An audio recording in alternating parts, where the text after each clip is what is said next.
ये कानून भारत सरकार का है, हर एक पर बंधन करता होगा और इसको स्वीकार करना पड़ेगा। कानून कोई लाए तो कांग्रेस पार्टी लाई और मुझे गर्व है मेरी पार्टी की सरकारें कन्वर्जन पर कानून लाती है। मान्यवर सबको अपना कि वक्त वो ही कर सकता है जो इस्लाम का अनुयायी हो। अब आप उसका विरोध कर रहे हो। संसद का कानून है, सबको स्वीकार करना पड़ेगा। स्वीकार नहीं करेंगे मतलब क्या है? कैसे बोल सकते हैं कोई? हम कानून को स्वीकार नहीं करेंगे।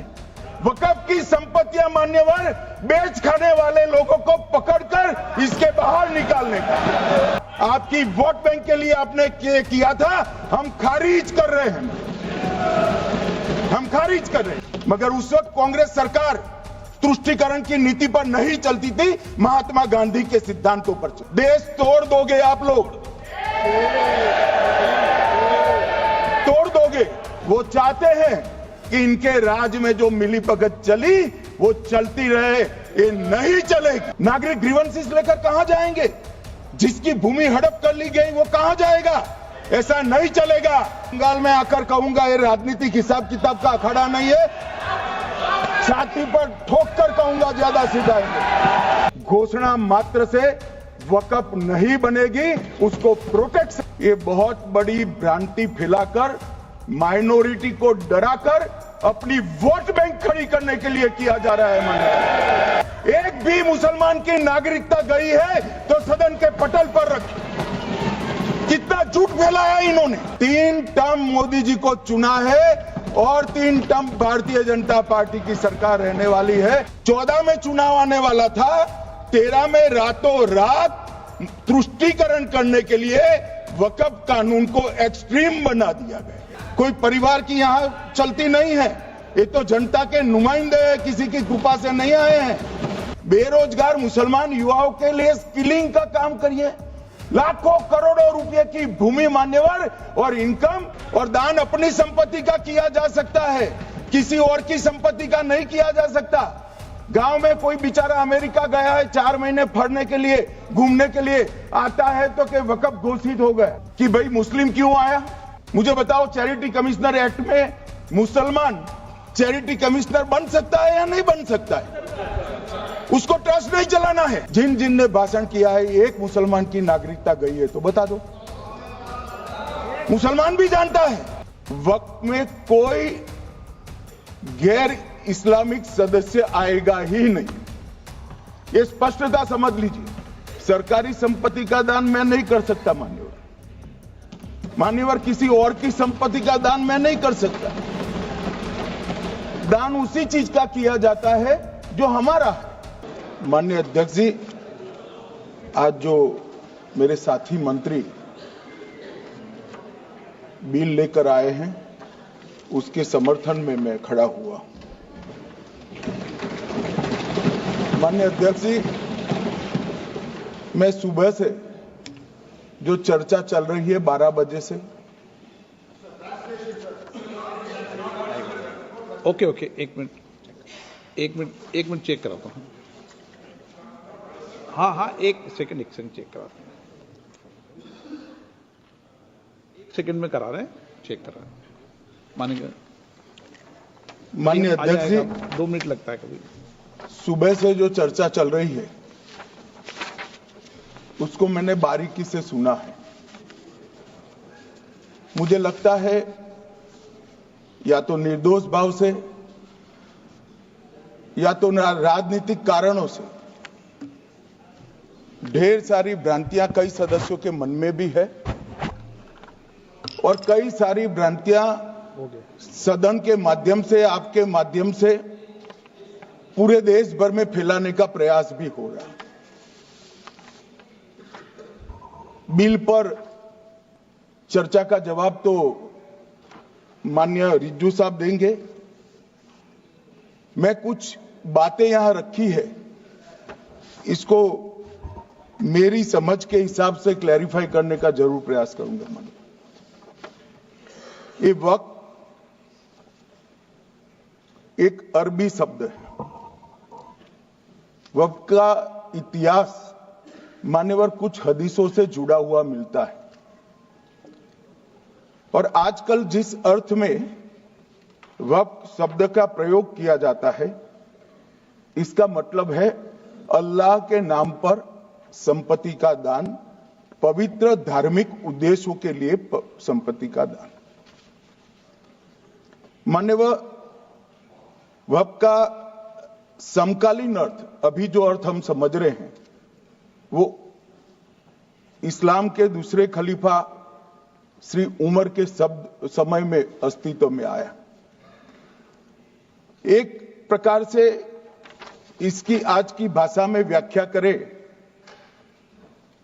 तो वक्फ एक प्रकार का चैरिटेबल एंडोनमेंट है, और जहां एक व्यक्ति संपत्ति, भूमि या मूल्यवान संपत्ति धार्मिक या सामाजिक भलाई के लिए दान करता है, बिना उसको वापस लेने के उद्देश्य से, वहां वक्फ की रचना कर। इसमें दान देता है, वो शब्द का बड़ा महत्व है। दान उस चीज का ही कर्ज किया जा सकता है जो हमारा है। सरकारी संपत्ति का दान मैं नहीं कर सकता मान्यवर, किसी और की संपत्ति का दान मैं नहीं कर सकता। दान उसी चीज का किया जाता है जो हमारा है। मान्यवर, इसी विषय पर ये सारा जो बहस चल रहा है, चल रहा है। भारत का जहां तक सवाल है, दिल्ली में सल्तनत काल के प्रारंभ में मुइज़ुद्दीन घोरी के समय पर पहली बार वक्फ अस्तित्व में आया। अंग्रेजों के जमाने में 1863 के धार्मिक दान अधिनियम से चलता था। बाद में चैरिटेबल प्रॉपर्टीज एक्ट 1890 से चला। उसके बाद 1913 में मुसलमान वक्फ वैलिडेटिंग एक्ट अस्तित्व में आया। तब तक ये सारी प्रक्रियाएं चैरिटेबल एक्ट के तहत चलती थी। मान्यवर, आजादी के बाद वही एक्ट को 1954 में वक्फ के केंद्रीकरण के लिए बदला गया। 95 में वक्फ न्याय अधिकरण और वक्फ बोर्डों की स्थापना की। अब ध्यान से सुनिएगा मान्यवर, वक्फ परिषद और वक्फ बोर्ड ये 1995 से आए। ये पूरा झगड़ा जो चल रहा है, आपने नॉन हिंदू को रख दिया और नॉन मुस्लिम को रख दिया, गैर मुस्लिम को रखा। वो झगड़ा वक्फ में दखल करने का है। पहले तो वक्फ में कोई गैर इस्लामिक सदस्य आएगा ही नहीं, ये स्पष्टता समझ लीजिए। ना मुतवल्ली गैर इस्लामिक होगा, ना वाकिफ गैर इस्लामिक होगा। मान्यवर, वहां कोई प्रोविजन नहीं है। जो धार्मिक संस्थाओं का संचालन करते हैं, उसमें कोई गैर मुस्लिम व्यक्ति रखने का प्रावधान किया भी नहीं है, हम करना भी नहीं चाहते हैं मान्यवर। इसलिए जो बड़े बड़े भाषण करते हैं कि समानता का अधिकार चला गया, दो धर्मों के बीच में समानता नहीं रही, मुसलमानों के धार्मिक अधिकारों के बीच में दखल खड़ी हो जाएगी, कुछ नहीं होने वाला मान्यवर। इस दृष्टि से देखें तो 1995 तक वक्फ की काउंसिल और वक्फ बोर्ड था ही नहीं, वो तो 95 से आया। और मान्यवर, ये जो भ्रम खड़ा किया जाता है कि ये एक मुस्लिम भाइयों के धार्मिक क्रियाकलापों के अंदर, उनके दान की हुई संपत्ति के अंदर दखल करने का है, ये बहुत बड़ी भ्रांति फैलाकर, माइनॉरिटी को डराकर अपनी वोट बैंक खड़ी करने के लिए किया जा रहा है मान्यवर। कहां पर गैर मुस्लिम सदस्य रखे जाएंगे? परिषद में और वक्फ बोर्ड में। उसका काम क्या है? उनका काम धार्मिक क्रियाकलापों को कुछ चलाने का नहीं है।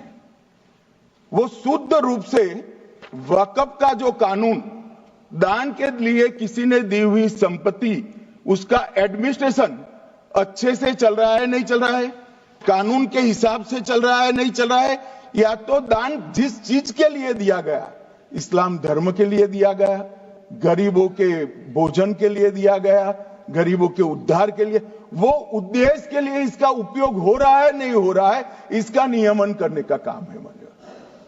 अब मैं इसको मान्यवर बाकी सारे धर्मों के साथ कंपैरिजन करते हैं और कहते हैं दखल किया है, मैं उसको स्पष्ट करना चाहता हूं।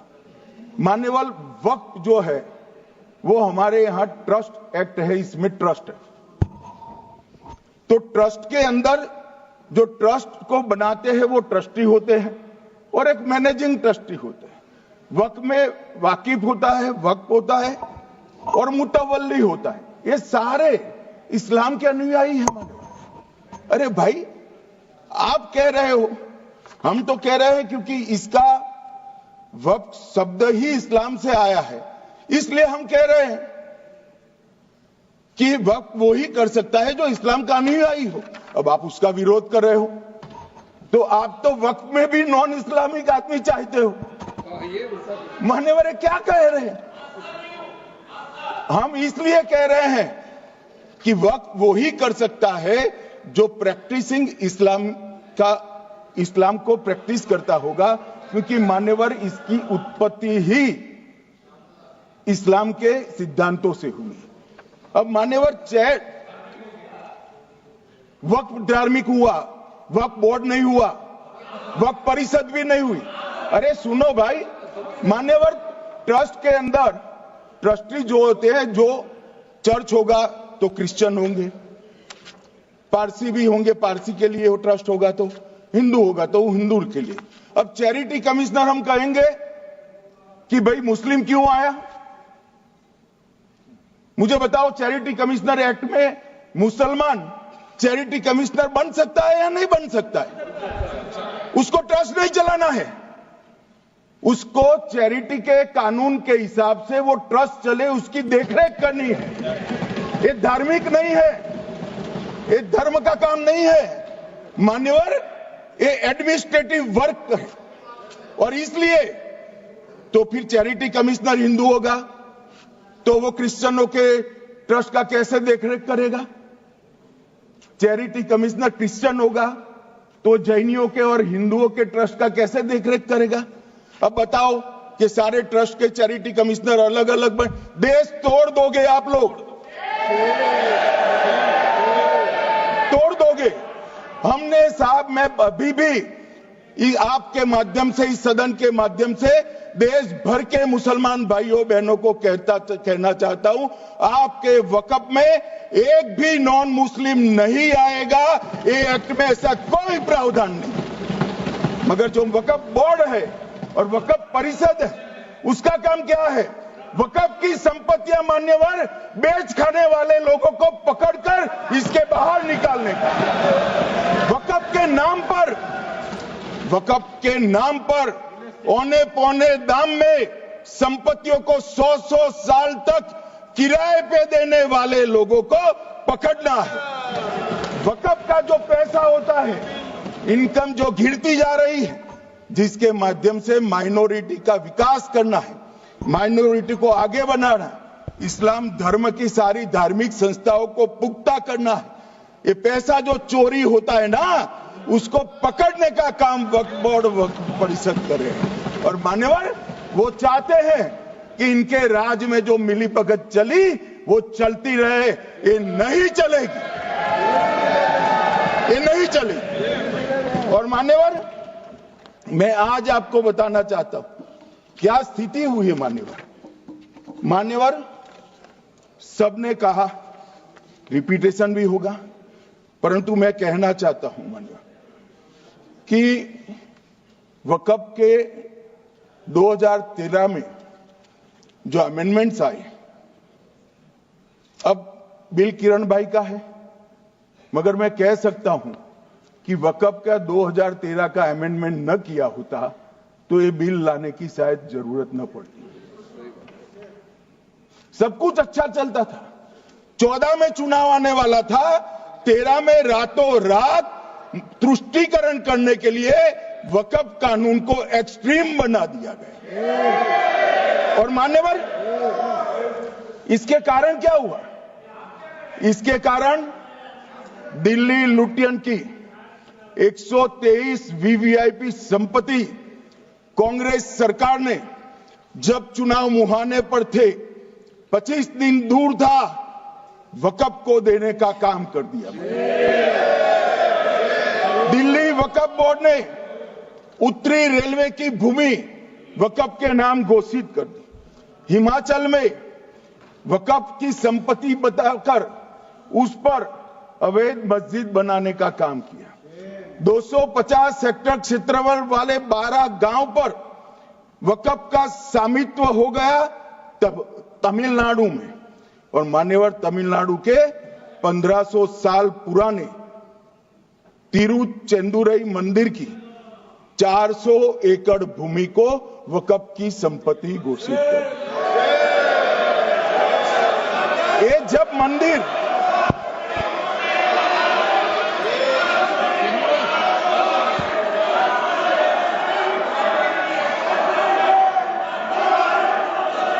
आपको मौका मिले जब अपनी बात कह देना, प्लीज बैठिए। मान्यवर, कर्नाटक की आपको मौका मिले जब अपनी बात कह देना, आप भी बहुत मिसलीड करते हैं। बैठिए गृह मंत्री जी। मान्यवर, कर्नाटक की मणिपट्टी समिति का रिपोर्ट मैं पढ़ रहा हूं, इसमें मेरा कुछ नहीं है, खड़े मत हो जाना। ये मणिपट्टी समिति का रिपोर्ट है। 29,000 एकड़ भूमि वक्फ की बिजनेस के उपयोग के लिए किराए पर दे दी। मान्यवर, 2001 से 12 के बीच 2 लाख करोड़ की वक्फ की संपत्ति निजी संस्थानों को हस्तांतरित कर दी 100 साल की लीज पर। मान्यवर, बेंगलुरु में उच्च न्यायालय में बीच में पढ़ना पड़ा, 602 एकड़ भूमि को जब्त करने से रोकना पड़ा। विजयपुर कर्नाटक के होनवाड़ गांव की 1500 एकड़ भूमि पर दावा कर उसको विवाद में डाला और 500 करोड़ की संपत्ति जिस भूमि का मूल्य है वहां 5 स्टार होटल को महीने 12,000 रुपए के किराए से दे दिया। अब मान्यवर ये कहते हैं कि इसका हिसाब किताब न करो, इसकी देखरेख न करो। भाई, ये पैसा जो है देश के गरीब मुसलमान का है, ये गन्ना सोटों की चोरी के लिए नहीं, ये इसको रोकने के लिए। और इनके जो ठेकेदार बैठे हैं मान्यवर, ये यहां गरज गरज कर बोलते हैं, कुछ तो समझे बगैर बोलते हैं, कुछ समझ कर बोलते हैं। उनको लगता है कि इससे हम जीत जाएंगे। मान्यवर, कर्नाटक में दत्तापीठ के मंदिर पर क्लेम किया, तालीपरंबा 75 साल पुराने एक दावे के आधार पर 600 एकड़ जमीन का दावा किया और ईसाई समुदाय की भी ढेर सारी जमीनों पर कब्जा कर लिया गया। मान्यवर, आज देश के कई गणमान्य चर्च और चर्च के समूह वक्फ बिल का समर्थन कर रहे हैं। उनको लगता है कि इसका विरोध कर हम मुस्लिम भाइयों की सिंपैथी जीतकर अपनी वोट बैंक पक्का करेंगे, उसमें कोई फायदा नहीं होगा अखिलेश। इसलिए कि 4 साल में मुस्लिम भाइयों को मालूम पड़ जाएगा कि कानून तो उनके फायदे में है। और इसके साथ ये दक्षिण के सारे जो सांसद बोल रहे हैं, अपनी अपनी कॉन्स्टिट्यूएंसी में सारे चर्च को मान्यवर नाराज कर रहे हैं, उनको पता नहीं, सारे चर्च को नाराज कर रहे हैं। सारे चर्च ने रिजोल्व किया है कि हम खिलाफ इसका हम समर्थन करते हैं। मान्यवर, तेलंगाना में 66,000 करोड़ की 1700 एकड़ जमीन पर दावा कर दिया। असम में मोरीगांव जिले की 134 एकड़ भूमि पर दावा हुआ। बिहार का मैं लालू जी के कोर्ट के साथ बाद में बताता हूं। गुरुद्वारा से संबंधित हरियाणा की 14 मरला भूमि को वक्फ को सौंप दिया और मान्यवर प्रयागराज में चंद्रशेखर आजाद पार्क को भी वक्फ घोषित किया। और मान्यवर महाराष्ट्र के वडानगे गांव में महादेव की मंदिर पर दावा किया और बीड में कंकलेश्वर मंदिर की 12 एकड़ जमीन वक्फ बोर्ड ने जबरन ले ली। मान्यवर ये सब जब जो चल रहा है इसमें आज भी मैं स्पष्ट करना चाहता हूं, वक्फ जो कि मुस्लिम भाइयों की धार्मिक क्रियाकलाप और उनके बनाए हुए दान से ट्रस्ट है, उसमें सरकार कोई दखल करना नहीं चाहती है। मुतवल्ली भी उनका होगा, वाकिफ भी उनका होगा, वक्फ भी उनका होगा, परंतु वक्फ की संपत्ति इसका रख रखाव ठीक से हो रहा है नहीं। वक्फ का संचालन कानून के हिसाब से हो रहा है, निजी उपयोग के हिसाब से। सैकड़ों साल पहले किसी बादशाह ने दान किया, हमारी भाषा में कहो तो धर्मादा किया। अब इसकी संपत्ति को आप 12,000 रुपये में 5 सितारा होटल बनाने के लिए दे देते हो, ये उचित है क्या भाई? वो पैसा गरीब मुसलमान के कल्याण के लिए करिए, तलाकशुदा महिलाओं के कल्याण के लिए करिए, जो अनाथ बच्चे हैं उसके कल्याण के लिए करिए। मान्यवर ये करने की जगह बेरोजगार मुसलमान युवाओं के लिए स्किलिंग का काम करिए। लाखों करोड़ों रुपए की भूमि मान्यवर और इनकम 126 करोड़ रुपया। रेलवे की जितनी जमीन है जिसमें हजारों करोड़ लाखों करोड़ का रेलवे का कारोबार चलता है, इतनी भूमि वक्फ के पास है और इनकम 126 करोड़ रुपए। मान्यवर कहते हैं कि इनकम का क्या उद्देश्य है?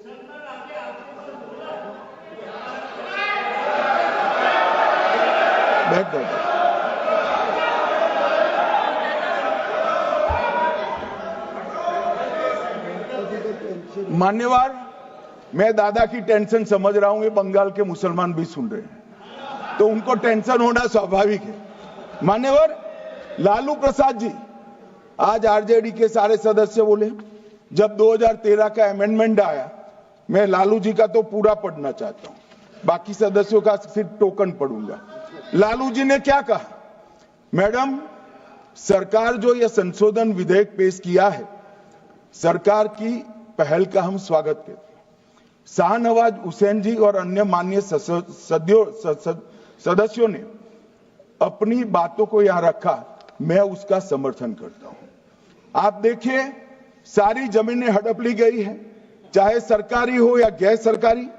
वक्फ बोर्ड में जो काम करने वाले लोग हैं उनके द्वारा सारी प्राइम लैंड को बेच दिया गया है। पटना में ही डाक बंगले की जितनी प्रॉपर्टी थी सब पर अपार्टमेंट बन गए।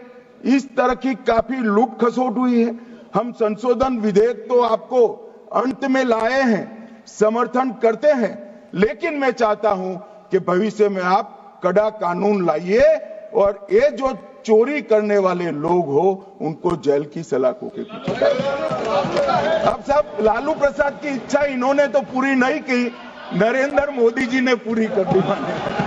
ये लालू जी ने कहा था एक कड़ा कानून लाइए।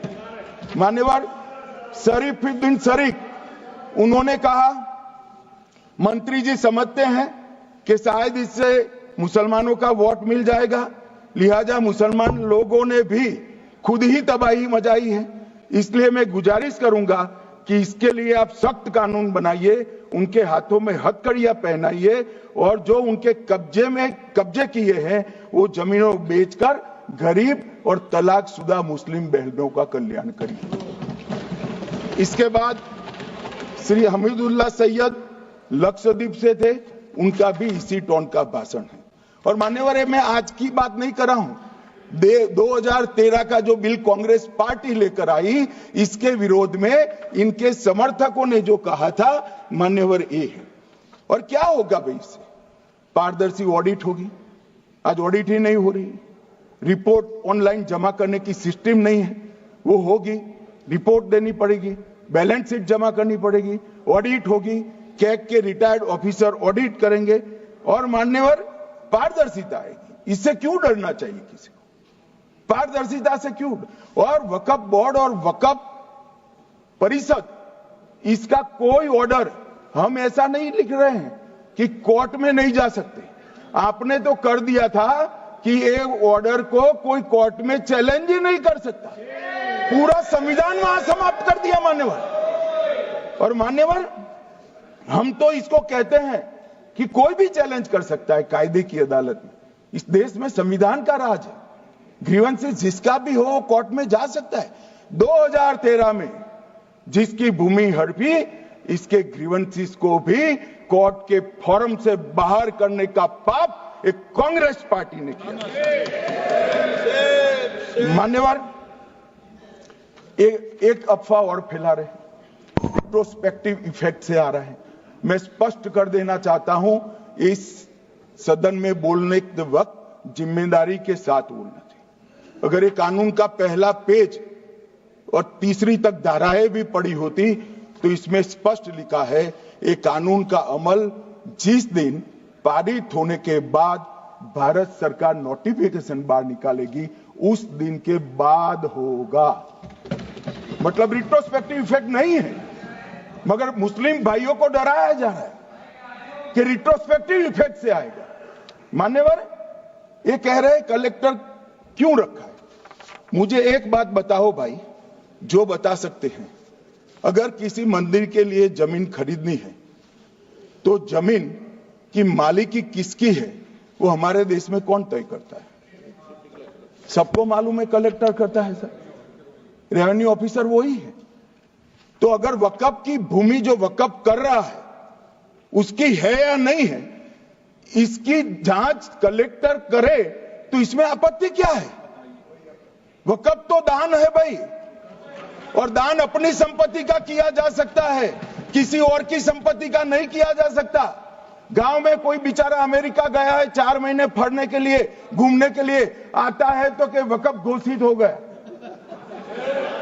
कोई कारोबार करने के लिए दिल्ली आया, आता है तो कि वक्फ घोषित हो गया। अरे ऐसे नहीं होता भाई, कलेक्टर को पूछना पड़ेगा सरकारी संपत्ति है या नहीं है, इसकी जांच करनी चाहिए या नहीं करनी चाहिए। ढेर सारे मंदिर बनते हैं, बने भी है, बनेंगे भी। ढेर सारे चर्च बने हैं, गुरुद्वारे बने हैं, सरकारी संपत्ति पर बन सकते हैं क्या? नहीं बन सकते मान्यवर। जहां वक्फ की घोषणा होती है वो भूमि सरकारी है या नहीं है वो सत्यापित करना ही चाहिए, और कलेक्टर के अलावे इसको कोई सत्यापित नहीं। मान्यवर, इन्होंने मैंने पहले भी बताया मान्यवर, कोर्ट को भी रास्ते से निकाल दिया। मैं बाद में बात करता हूं मान्यवर, ये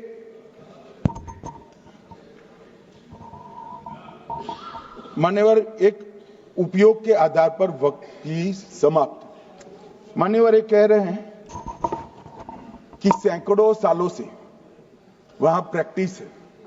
अब वो तो वक्फ रजिस्टर हो गया, आपने घोषित कर दिया, वक्फ में रजिस्टर भी हो गया, अब इसका सवाल नहीं है। मगर सैकड़ों साल की प्रैक्टिस, मुगलों के समय की प्रैक्टिस आज घोषित की जा सकती है क्या? अगर वहां नमाज पढ़ रहे हैं तो लोग देखते होंगे, कब्रिस्तान होगा लोग देखते होंगे, दरगाह होगी तो लोग देखते होंगे, और घोषित भी हो चुका होगा, रजिस्टर भी हो चुका होगा। अब अगर आप वक्फ घोषित करना है तो उसको ऐसे नहीं कर सकते मान्यवर, अधिकृत करना चाहिए। मान्यवर, जो दूसरा सुधार लेकर आए किरण जी, वो ही है कि धारा 36 में वक्फ संपत्तियों को बिना किसी स्पष्ट प्रक्रिया से, मालिकी की प्रक्रिया से पंजीकृत नहीं किया जा सकता। मान्यवर, अपील का प्रावधान वर्तमान में अधिनियम में ट्रिब्यूनल के निर्णय के खिलाफ अपील करने का कोई प्रावधान नहीं है। ये दृष्टिभ्रम खड़ा कर रहे थे गोगाई जी कि हाईकोर्ट में जा सकते। हाईकोर्ट में सिविल सूट नहीं जा सकता, रीट के अधिकारों का उपयोग कर हाईकोर्ट में जा सकते हैं। सिविल सूट में ज्यादा प्रोटेक्शन मिलता है मूल मालिक को।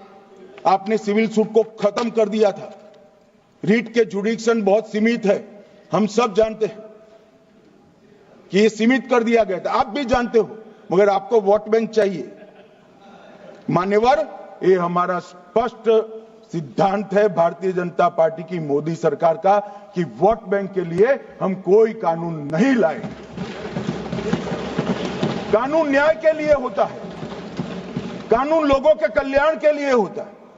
इन्होंने कहा कैसे कैसे कानून आए हैं, मैं बता देता हूं सब।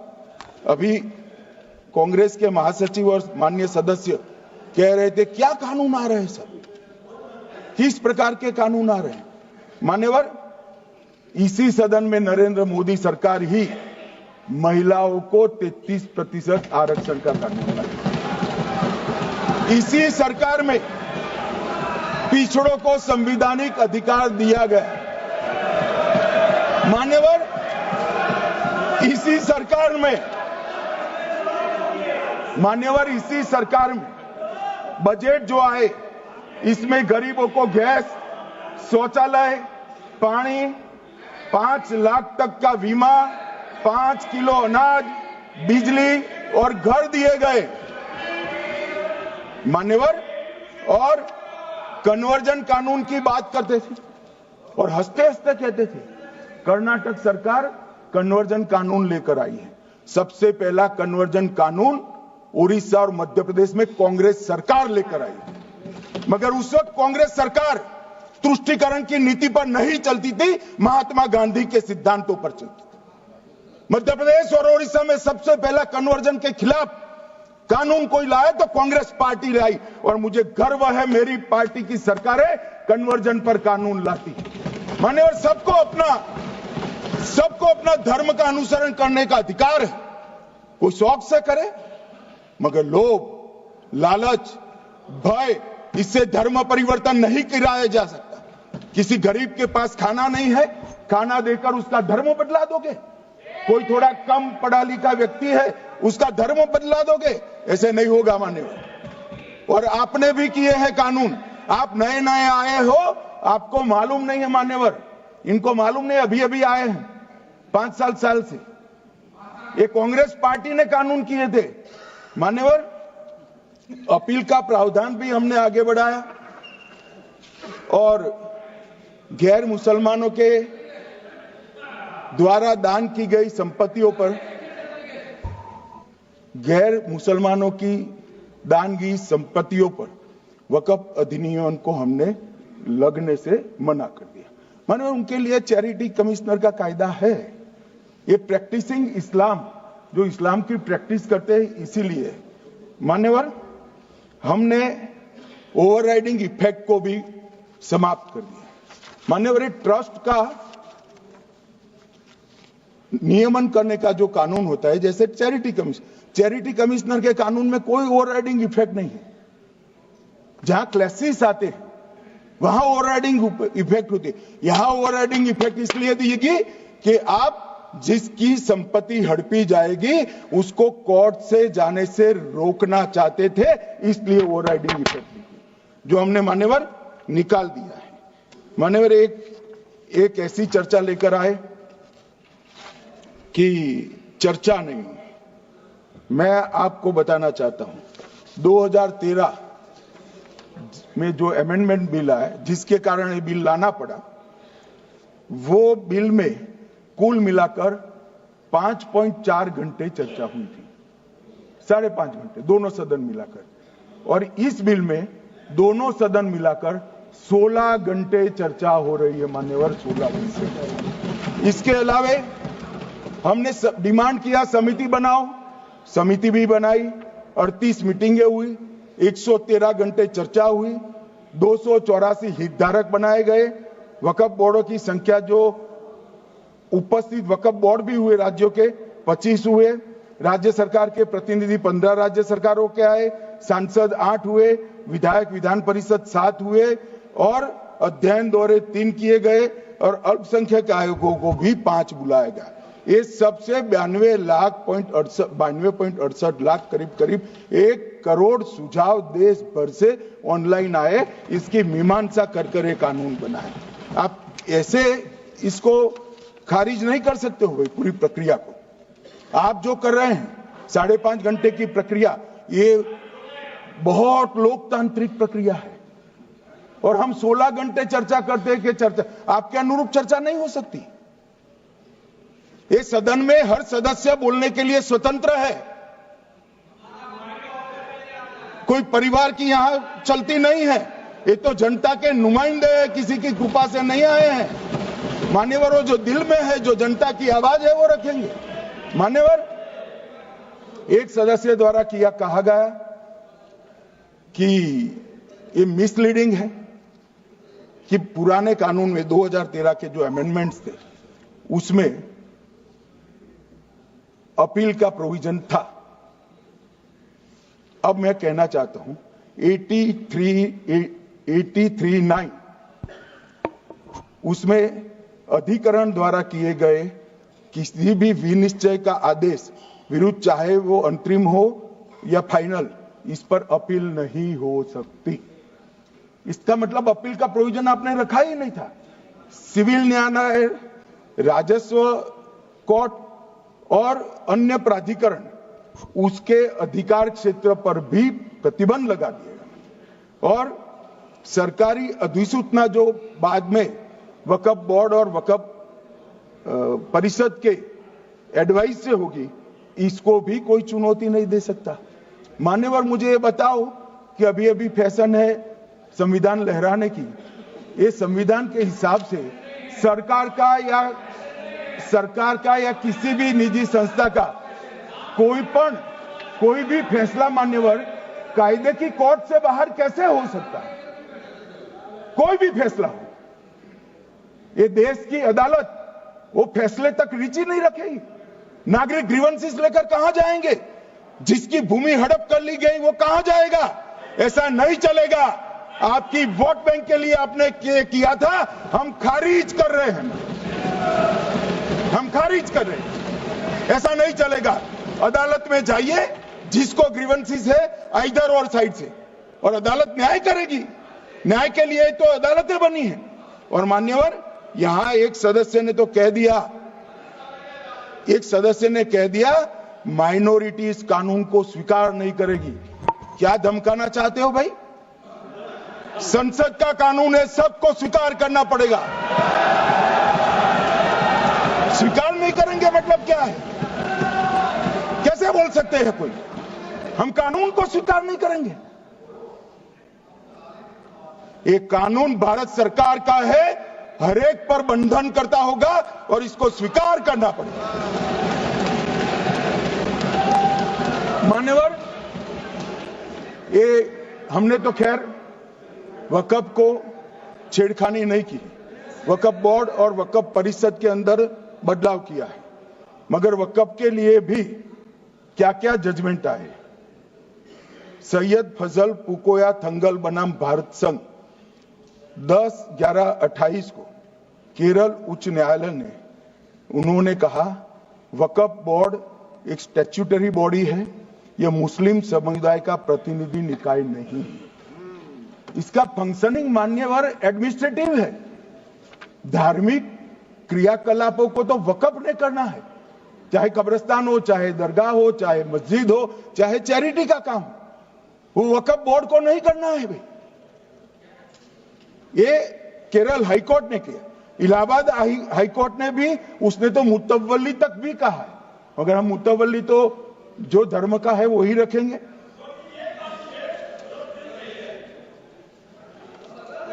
मान्यवर, इन्होंने कहा एक मुतवल्ली के कर्तव्य विशुद्ध रूप से धर्म निरपेक्ष कैरेक्टर है, मगर हम मुतवल्ली को छू नहीं रहे। मान्यवर ये कह रहे थे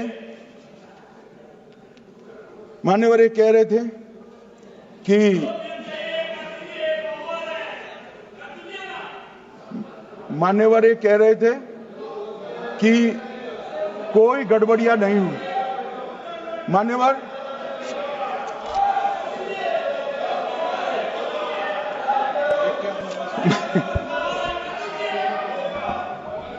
मान्यवर 2013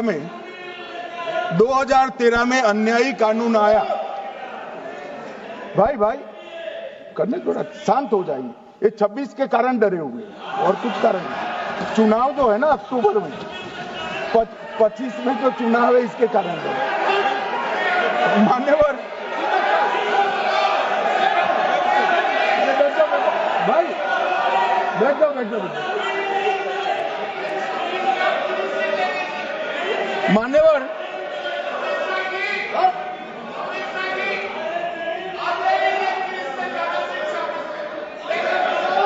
बैठ जाओ।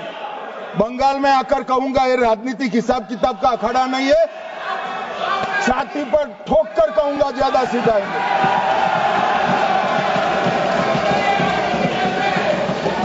मान्यवर 2013 के अरे बैठ जाओ वकील साहब बैठ जाइए। मान्यवर 2013 में जे वो भी रिपीट होने वाले हैं। मान्यवर 2013 में बैठ जाओ। मान्यवर 1913 से लेकर 2013 तक 1913 से 2013 तक वक्फ बोर्ड का कुल एकड़ में भूमि सब वक्फ का मिलाकर 18 लाख एकड़ था। मेरी विनंती है सभी सदस्य इसको ध्यान से सुनिए। 1913 से 2013 तक 18 लाख एकड़ और 13 से 25 तक एक कानून बनने का परिणाम क्या आया और नई 21 लाख एकड़ भूमि बढ़ गई। अब मान्यवर 39 लाख एकड़ जो भूमि है उसमें 21 लाख एकड़ 13 के बाद है।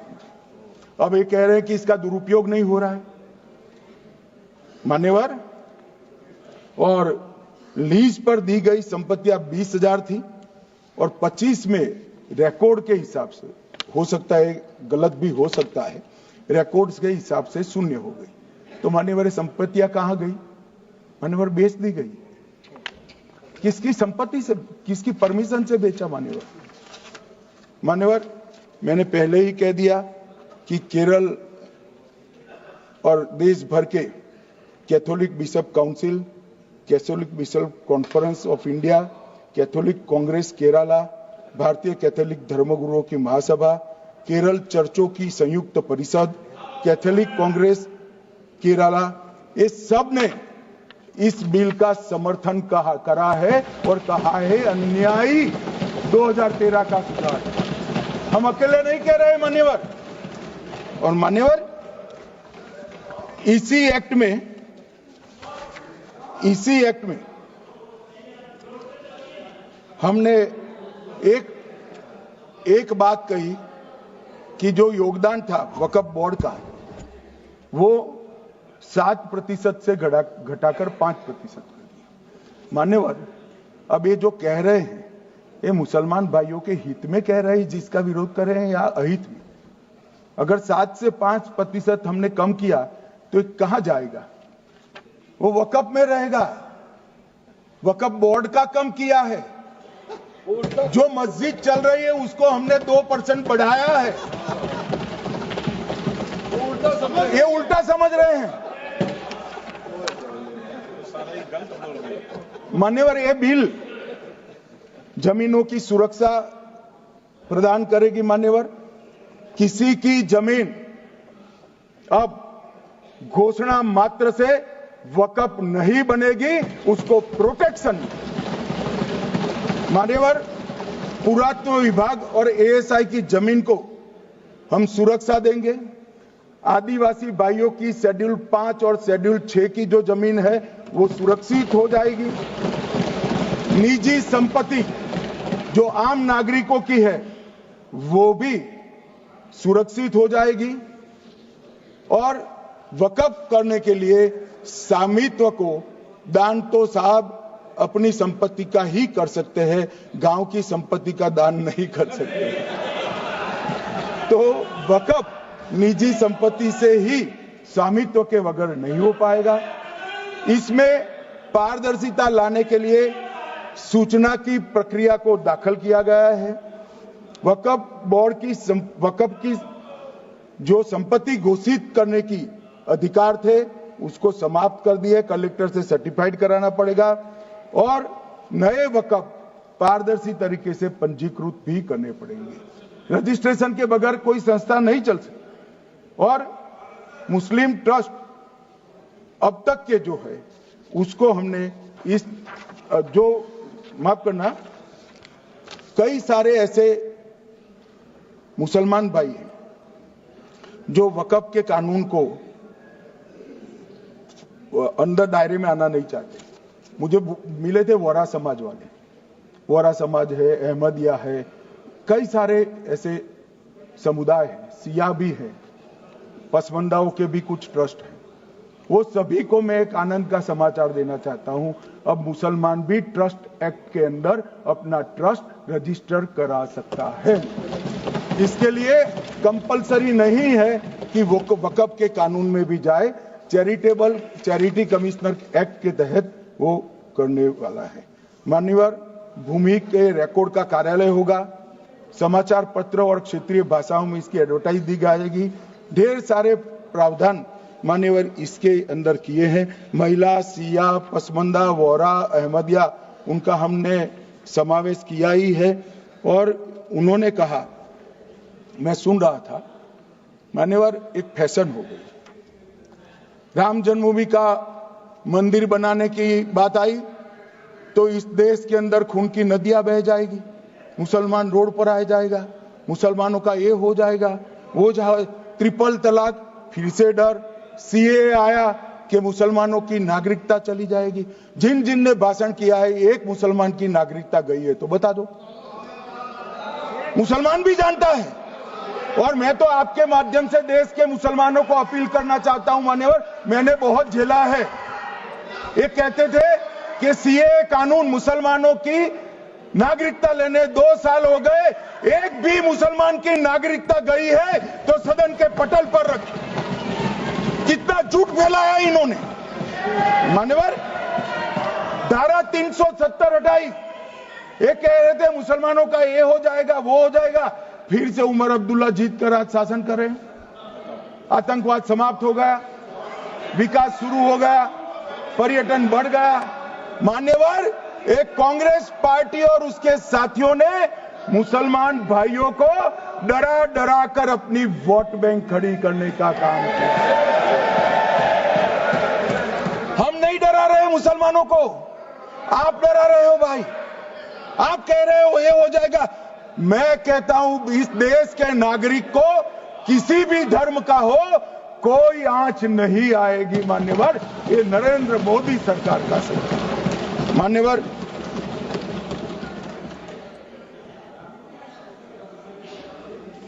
इनको मान्यवर ना पिछड़ों की चिंता है ना मुसलमानों की। ये सालों से जातिवाद और तुष्टीकरण इसके आधार पर काम करते हुए आए हैं और जातिवाद और तुष्टीकरण की राजनीति कर अपने परिवार की पॉलिटिक्स को आगे बढ़ाए हैं। मगर 2014 से मान्यवर जातिवाद, तुष्टीकरण और परिवारवाद को एक साथ नरेंद्र मोदी ने समाप्त कर विकास की राजनीति इस देश में प्रस्तावित की। पॉलिटिक्स ऑफ परफॉर्मेंस, परफॉर्म करिए और चुनकर आइए। 3 टर्म मोदी जी को चुना है और 3 टर्म भारतीय जनता पार्टी की सरकार रहने वाली है। मेरी बात लिख कर मान्यवर, अंत में मैं किरण जी को बहुत बहुत बधाई देना चाहता हूं कि बहुत अभ्यास कर सारे दूषणों को निकालकर वक्फ कानून को शुद्ध, पारदर्शी और उद्देश्यों को समर्पित बनाने का काम रिज्जू साहब लेकर आए हैं। मैं इसका समर्थन करता हूं। ईटी मोहम्मद बशीर, आप कुछ बोलना चाहते थे?